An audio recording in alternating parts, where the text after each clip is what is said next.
Hello and welcome to my channel SK English classes. आज मैं फिर से उपस्थित हूं आप सभी के लिए एक नए टॉपिक के साथ, और जिस टॉपिक का नाम है parts of speech. Parts of speech उतने ही इम्पोर्टेंट हैं जितने कि हमारे शरीर में पार्ट्स ऑफ बॉडी होते हैं। ये इंग्लिश का बेस होता है, जिसे ये अच्छे से नहीं आते हैं वो अच्छी जो है इंग्लिश करेक्ट वे में नहीं लिख सकता है। तो पार्ट्स ऑफ, सबसे पहले हम देखेंगे कि पार्ट्स ऑफ स्पीच होते कितने हैं। तो there are 8 parts of speech.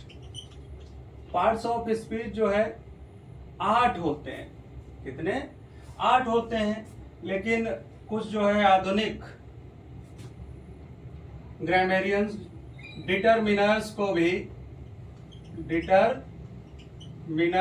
भी पार्ट्स ऑफ स्पीच में शामिल कर लेते हैं।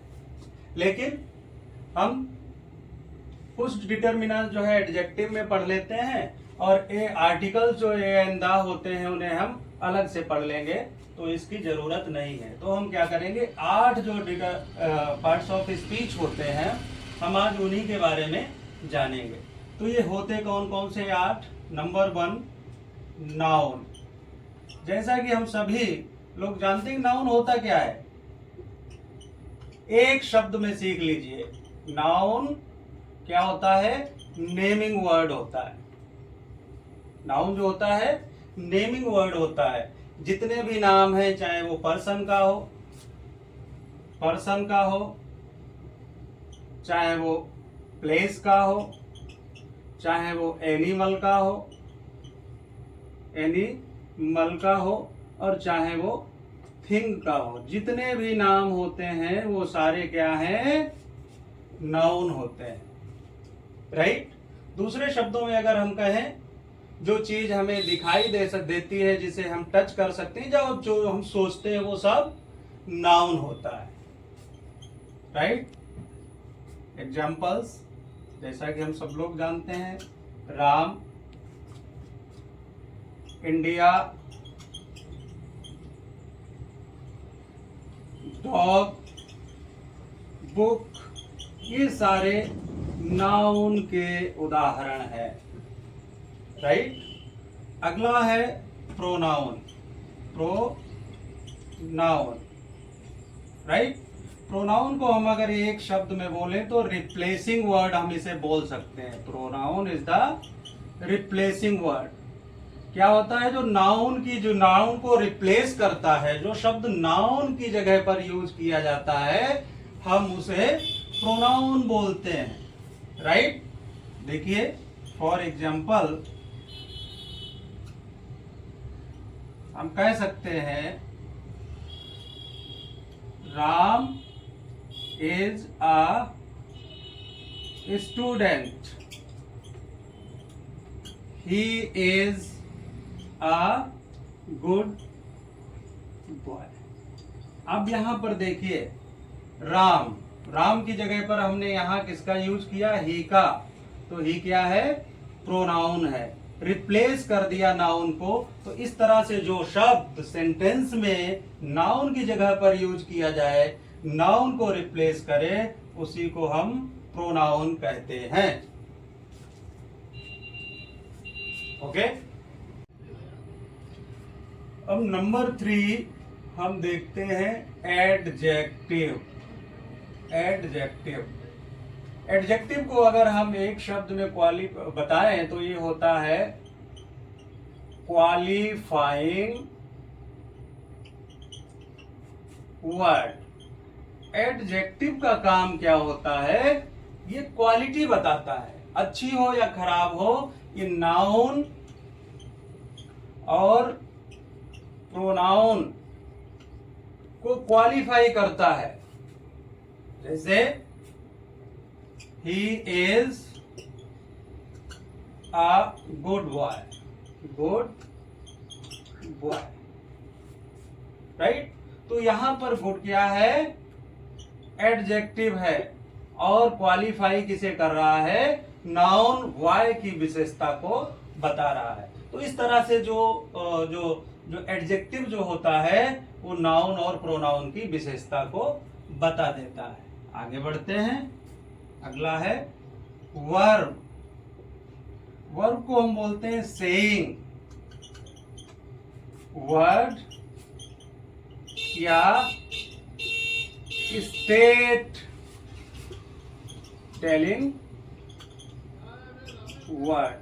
वर्ब का काम क्या होता है? कुछ एक्शन करे। जो हम कोई भी काम करते हैं, खाना पीना, सोना, चलना, तो ये सब वर्ब होते हैं। जैसे प्ले, तो क्या बोल सकते हैं? I play cricket. ये प्ले जो है यहाँ पर एक्शन बता रहा है।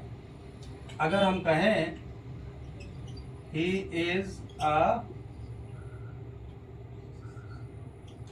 टीचर, तो यहाँ पर ये क्या बता रहा है?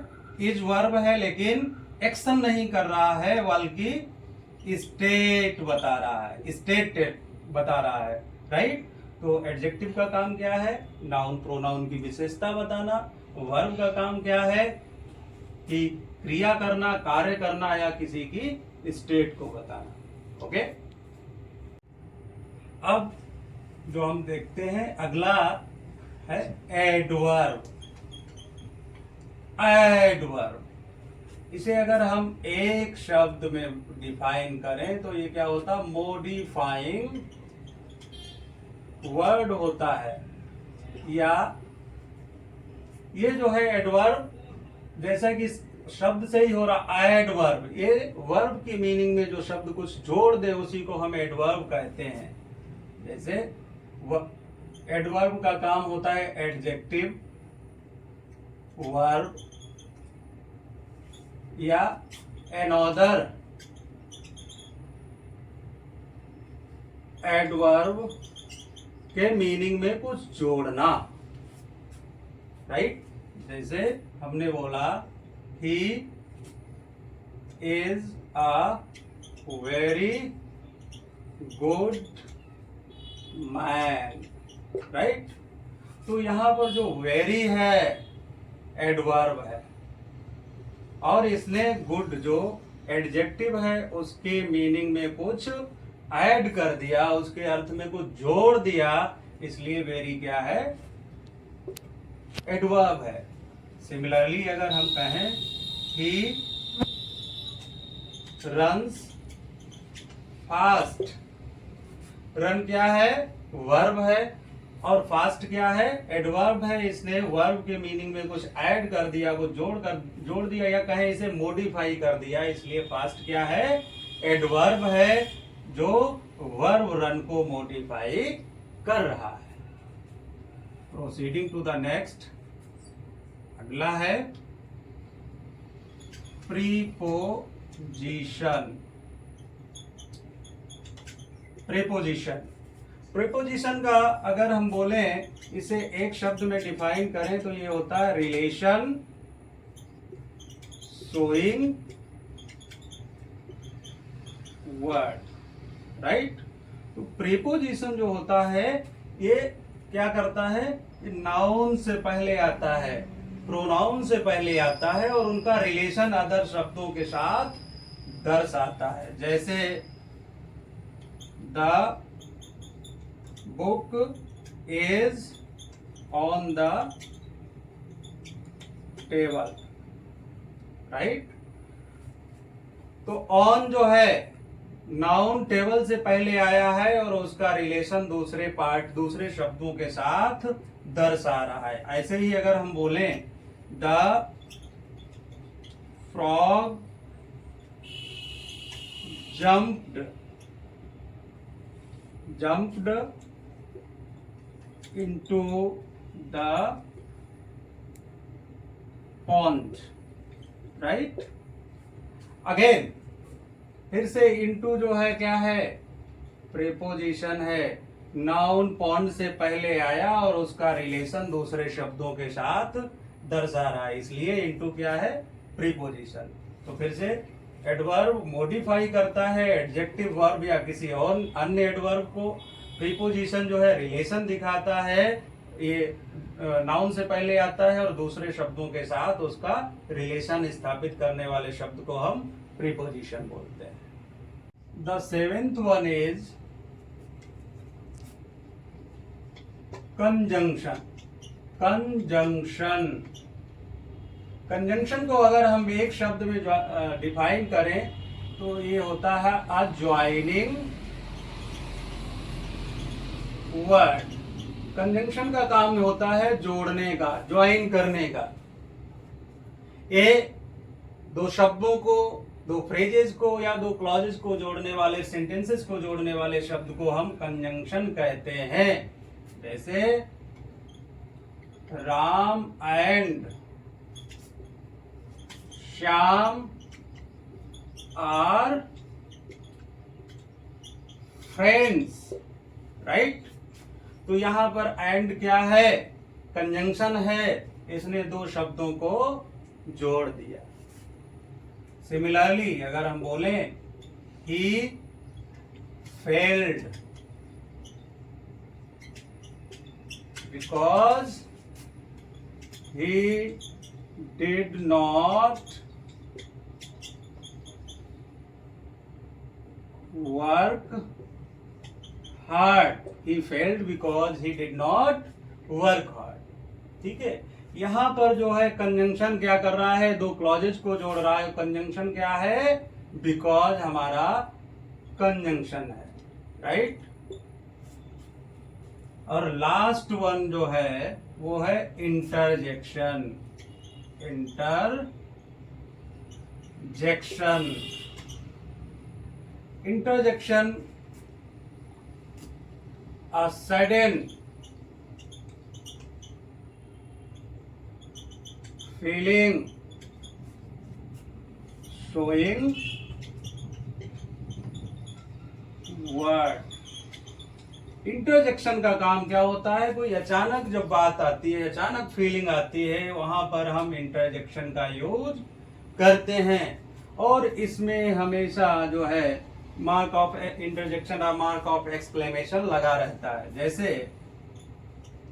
अलोस, ही इज ruined. तो ये अलास क्या है? इंटरजेक्शन को हमें बता रहा है. जैसे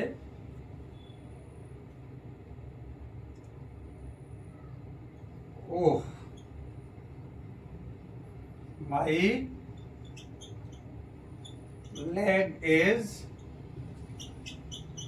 हर्ट, राइट. तो इस तरह से ये होता है इंटरजेक्शन. ओके. अब मैं कुछ एक दो सेंटेंस दे रहा हूं, उसमें आप जो है पार्ट्स ऑफ स्पीच ढूंढकर उनके काइंड्स हमें कमेंट बॉक्स सेक्शन में बता सकते हैं. He is an intelligent boy. Number 2,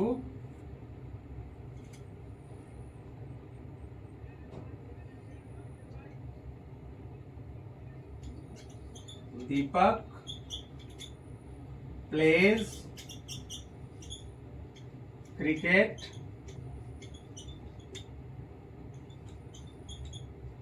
daily. Okay.